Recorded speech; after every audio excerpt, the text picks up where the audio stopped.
Nous sommes avec Didier Ocula, célèbre scénariste de deux bandes dessinées consacrées au Tour de France. Alors il y a un projet pour le moment sur la table. Il faut savoir que parmi les vainqueurs du Tour de France, il y a un Florénois, Léon Sieur. Deux vainqueurs du Tour de France, Léon Sieur et un autre. Alors très concrètement, les Florénois et le Tour de France. Ah, bah c'est une histoire vraiment intrigante, attachante et curieuse à la fois. Intrigante parce que figure-toi que Firmin Lambeau et Léon Sieur ont gagné le Tour respectivement en 19, 22 et 32. Et c'était curieux quand même, on était là il y a quelques semaines et on se dit mais il n'y a absolument aucun rappel de ces faits de gloire.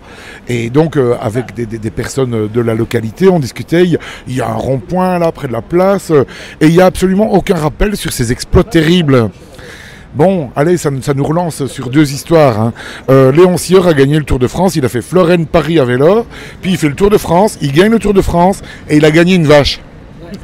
Et on ne sait pas ce qui est devenu la vache entre-temps. Donc, en lançant cette espèce d'énigme sur laquelle on a quand même quelques copains bouchers qui se renseignent et pour essayer de savoir. Hein.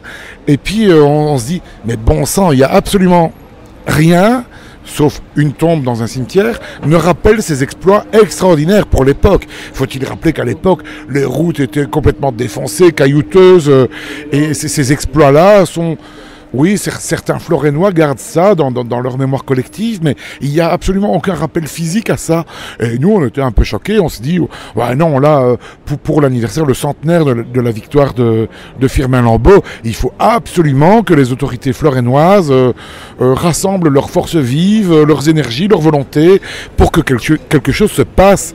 Quand tu vois ici, sur Charleroi, les ronds-points sont tous décorés par... se regretter Charles Delporte ou par la bande dessinée, et là, rien. Alors que la voix est toute royale, si je puis dire. Donc, ouais, bon, je sais pas si on a vraiment un projet, mais on a vraiment envie de faire bouger les choses pour que la mémoire collective wallonne se redore un peu. D'autant que sur un plan artistique, il y a les artistes qui sont prêts à embrayer. Oh, évidemment, attends, des sculptures, des soudures, avec tout ce qu'on peut faire aujourd'hui avec les matières, c'est relativement facile. Je pense, je vais pas encore me faire plein d'amis, hein, mais je pense que c'est une question de volonté.